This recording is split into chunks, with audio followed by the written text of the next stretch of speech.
Ben Shapiro was just asked a question that could expose one of the deepest fractures on the American right. Would he ever sit down face-to-face with Nick Fuentes? His answer was a hard no, until it wasn't. Ben added one condition under which he might reconsider, and that caveat matters because this would be far more than another viral podcast appearance. These are two influential men competing for a major audience. But if both men genuinely believe their ideas can withstand scrutiny, shouldn't those ideas eventually meet across the same table? We've watched influential figures refuse conversations whenever they believe they have the upper hand. Ben wants to confront Tucker Carlson, while Tucker wants nothing to do with him.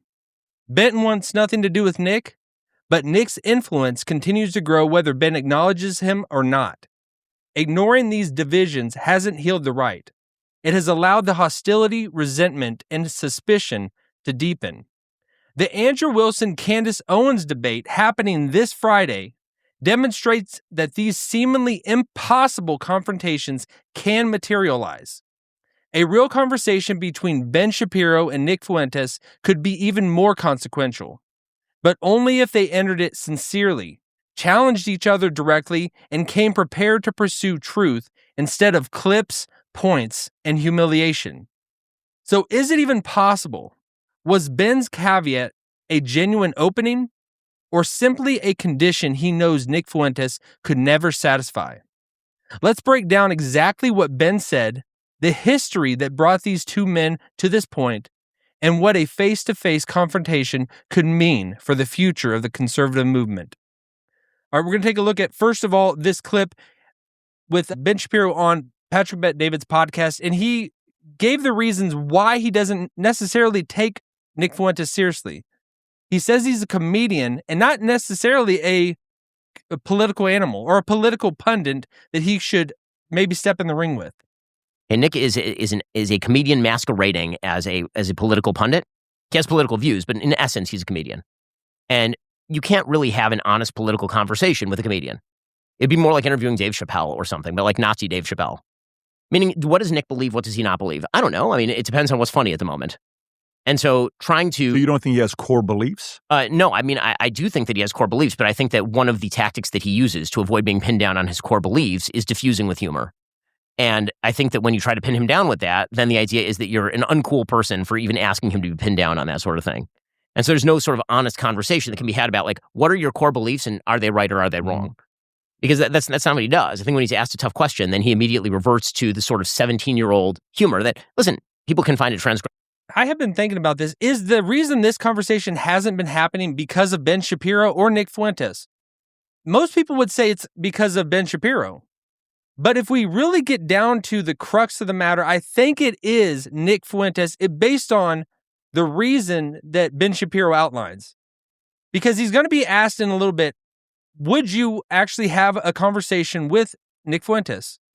And his answer is surprising. He immediately starts off with no, like hesitantly, but then he gives a caveat and says, well, if Nick came to the conversation sincerely, then he would do it. And this is where I think the issue lies. Because with anybody, because I always thought, like with Nick Fuentes and Charlie Kirk, why weren't they having a debate together? What was holding that back? And it always seemed like it was Charlie Kirk. He was the one that's saying, I don't entertain trolls. You're not going to come to it in good faith. I'm not even going to, he didn't even want to say his name. And it's like almost Ben Shapiro has taken that, assumed that position in this like relationship that's happening. But if somebody wants to have a real conversation with someone, if you look at it as, are they just going to try to just slam dunk on me and make me look stupid? Just try to get some like a viral clip, a viral moment? Or are they actually going to try to have a deep, genuine conversation? And I think that is why Ben does not want to sit down with Nick Fuentes. But first of all, let's actually this is where Ben is actually asked point blank, why wouldn't you have a conversation with him? Yeah, I think he's different when he's on the mic and on the screen talking, him and the camera like this versus one-on-one. It's I think, very different listen, one-on-one. Also, obviously, his incentive structure, if we were to sit down together, would be to get own the Shapiro moment, right? And then blow it up all over the internet, clearly. Would you ever have him on? Would I ever have him on? I mean, it depends. Again, if he were The answer is no, I think, but the reason I'm hesitating is because if I got the impression that he were willing to have like an actual serious sit down conversation without all of the, now I'm just going to call you a Jew for the shits and giggles of it, so that the audience goes crazy. Like I'm not interested in that. Why right? not? Why am I not interested in having on somebody who just calls me a Jew for the shits and giggles of it? Because I think I actually don't think he'll do that. I actually don't think he'll do that. So listen, if So would Nick do that? Because whenever he has an actual conversation with someone, really, there hasn't been too many. I've seen some debates with him with different people. I think of, who's that guy? Dean Withers. They had a very hostile debate and back and forth. And if Ben came into it and entered the conversation like that, like Piers Morgan did in the same way, in the same fashion, Nick would do that. He would revert to that kind of humor of just winning the audience by just making like slam dunks on this person and just getting those like clips, those like hot moments. And that's what would happen. But if Ben came into it sincerely, I think Nick he wouldn't do that. He doesn't do that in regular conversations like he's had with Patrick Bet-David, which he had with Tucker Carlson. He's very malleable and he's very mirroring to the setting at hand. He knows how to bump it up and ramp it up, and he also knows how to just play like to the set, like whatever the person on the other side of the table is bringing. He knows. Should I be very like demeaning, make fun of you, or should I actually? We're getting to the crux of the matter, the bigger issues. What do you care about? What do I care about? How are we going to drive home our points? But this is where Ben makes the point that he would know. It would be a hard no. You could convince me of that, then I would do it. Yeah, I don't think he would do that. I think it would be a real good debate. So there was the caveat. He would do it. If he would do that, Ben would have that conversation. He would have. It's out there. So the ball really is in Nick Fuentes' court. If Nick Fuentes on his podcast, I know he's not going to have a show tonight or tomorrow. And he might have something on Friday, stream the Candace Owens debate. But if he ever really came out and said, Ben, I want to have a conversation with you. Did he ever actually even do this with Charlie Kirk? No, it's always just couched in this language, like just making fun of and demeaning the other person and belittling them. And instead of just, I want to get to the, like, what you think about, what do you think the truth of the matter is, and what I think, and us, like, fight about that, about the issue, about the idea. I have not seen Nick, and he never really does that. He gets into these modes and these bits, and he brings them home like better than anyone. And that's why he does feel like that comedian. That he's always doing that. It's like you never know, what are you taking seriously when you're watching him? Is he just being performative and making a show? And I think he would admit to that he does that. So I get where Ben's coming from. So the issue at hand is, seriously, it's on Nick's side. No matter how much the Groypers want to say that it's Ben or anybody that just is looking at this from a bird's eye view, it looks like Ben is the one closing him off, and he's been the one, like, because there's this idea that's been put in our mind that Ben tried to throttle him when he was in the crib and not allow him to grow or whatever. I mean, there was a lot of elements of that, but Ben's not running these platforms that he's been banned on. Ben's not running all these, like, these credit card companies and all that. Like, he's not. You could say, like, because he's a Jew, he has some hand in that. Like, that's ludicrous. That doesn't make sense at all. Ben personally is not. So they each have a history, and I want to go through the history of these two men. So this battle began, it says, over basically back in 2019 when the Groyper Wars were happening.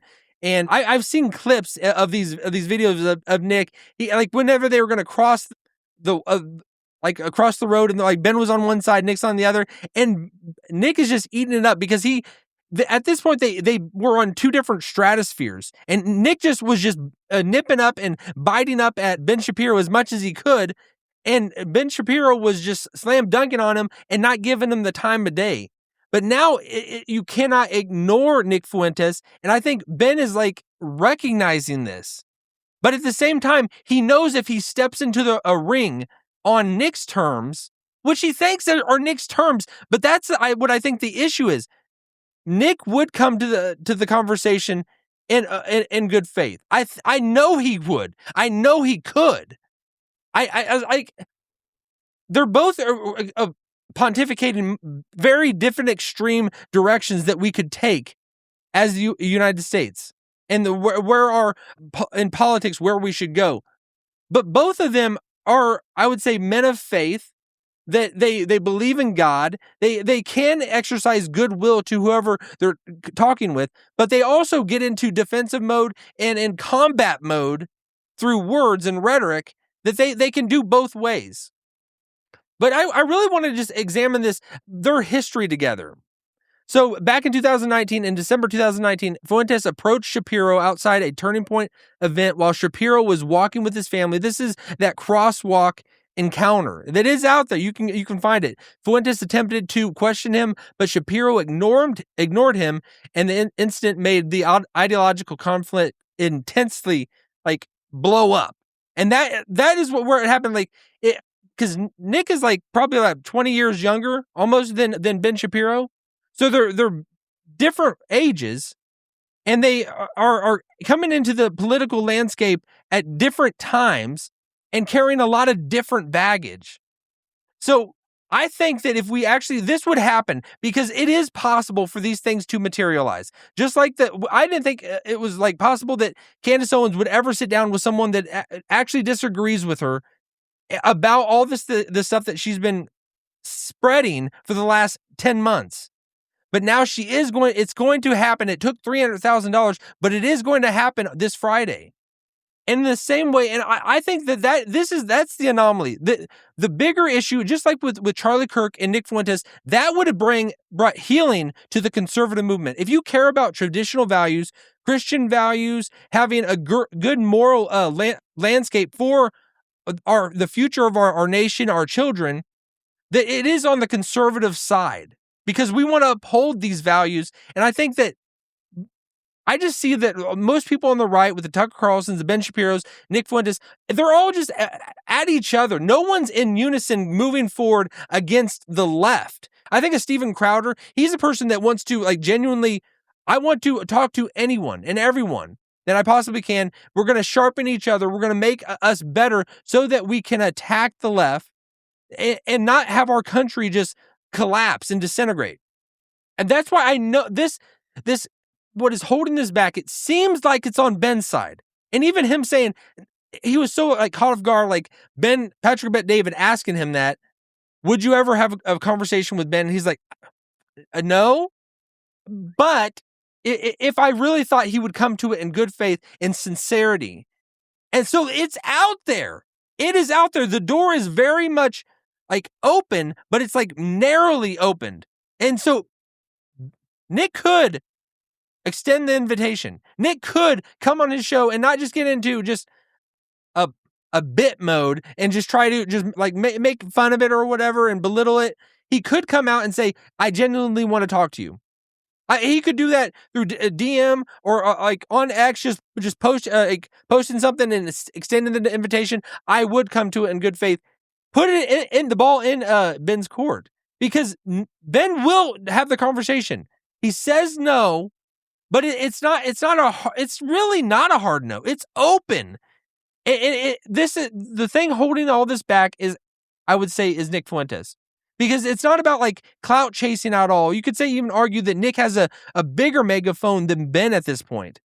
So it's not about that at all. It's, if you really want to dissect and get into the truth of the matter, what Nick is saying about all these things, about the direction of our country, the Iran war, these concepts and ideas that we're putting forward, if both of them would come to the conversation in good faith, I think we would actually grow hugely as a country. There has to bring some healing to our nation. And I think that this actually, even though it seems odd, this is just random, this is just something on the people that are on political right, this is what they care about. If people are serious, like the Tim Pools, the Tucker Carlsons, if they are serious, they want the good of our nation, there can't be this just hacking each other to pieces and expect that something good's going to just come out. Because it's not. The direction that we're going is not that. And I know everybody has their differences and they're just dying on their differences. But this could be the thing that is starting this whole like ball rolling, I believe, is the Candace Owens Andrew Wilson debate that is going to happen. If it happens, it doesn't look good for Candace Owens and everything like that. But so if she does not back out, if people would just like, is it? We used to always talk about the legacy media, just like Fox News, NBC, these normal shows on TV that like you can't take them seriously because all they want is ratings. You don't get to the truth of the matter at all because it's all a show. But like that is just flown into like the podcast world, into just these internet forums where it's not like you have to be so different and say the craziest, stupidest thing because you just want to get a viral clip. You want to make someone else look stupid as opposed to what is actually what is the point of us even being here? Is it to get a couple of views and then die and not carry any of those views with us? Or our views are going to make it great for our children going forward? Like, what's the point? Like, really? I mean, like, I want to make some money. No, you're not going to be satisfied with anything, really. You might get some clout, might get some pride, your pride boosted because your name gets bigger and you get noticed. But you're going to have to like sell your soul, do something like almost like what Candace Owens has done and just chasing after something and doing the most outlandish, craziest things, spewing the most nonsense just so people will look at you. It's like, so at which point is it like enough's enough? Like, can the conservative right actually come together? I know the leftists are done. They're cooked. They don't matter at this point. They're going to do their own thing. And anyone that has half a brain is going to recognize that if you follow the people on the left, you're going to be hung out to dry. And if you die, they're going to celebrate your death. Because that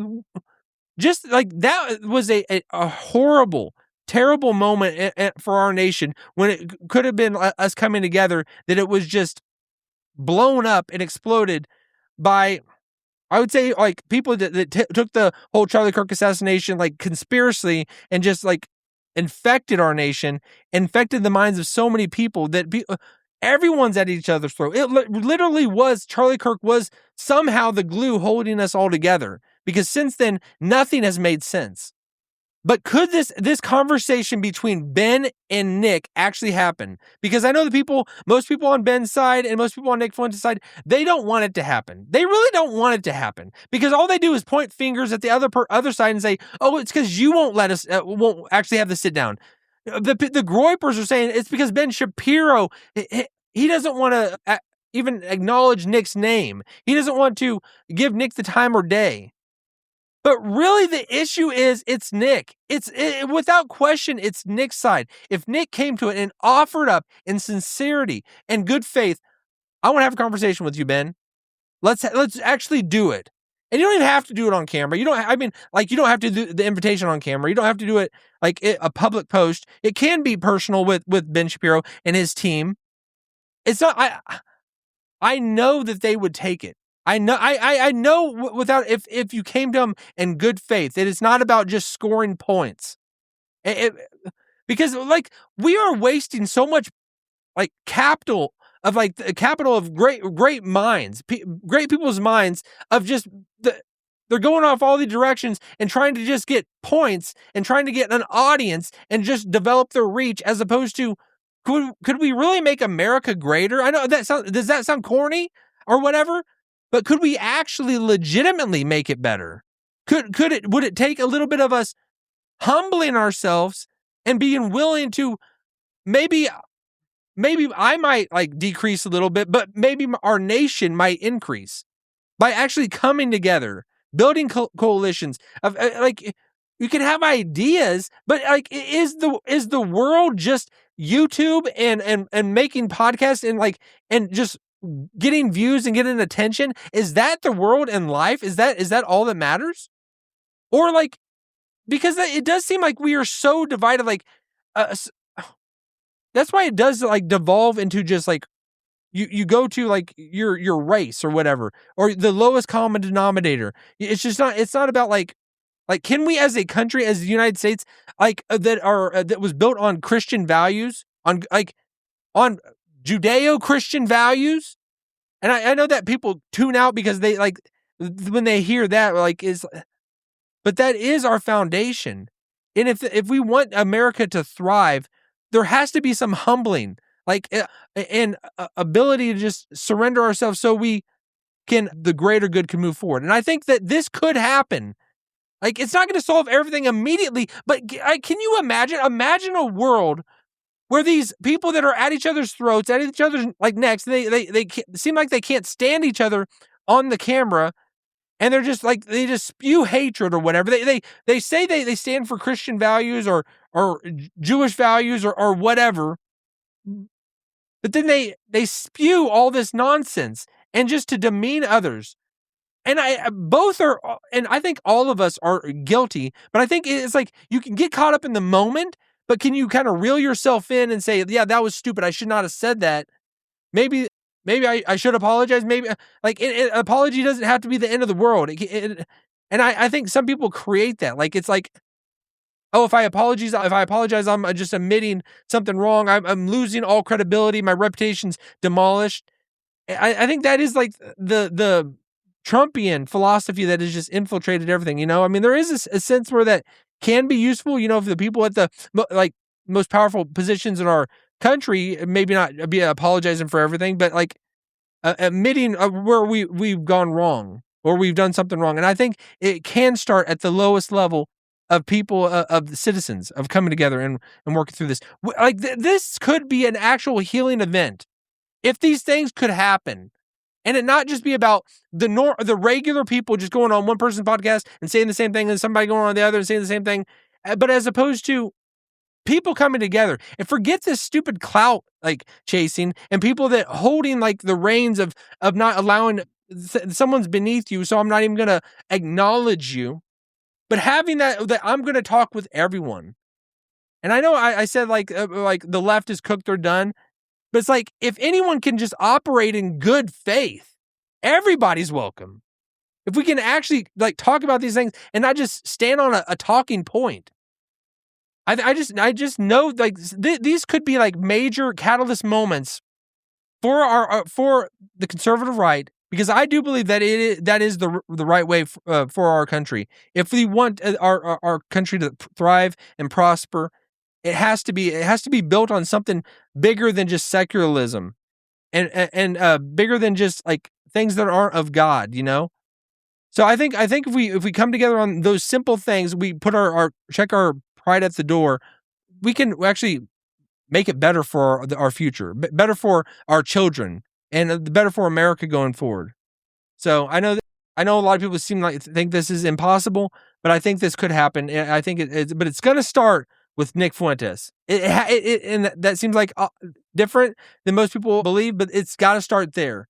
He's the one who's got to offer it up. He's the one who's got to say, I'm going to come in sincerity and goodwill. And I believe Ben Shapiro would have that conversation. I want it to happen. I want any of these conversations to happen with people that seem so opposed, but could be great in working together. All right, we'll leave it at that. Let me know what you think about all this, and we'll leave it at that. Have a great day.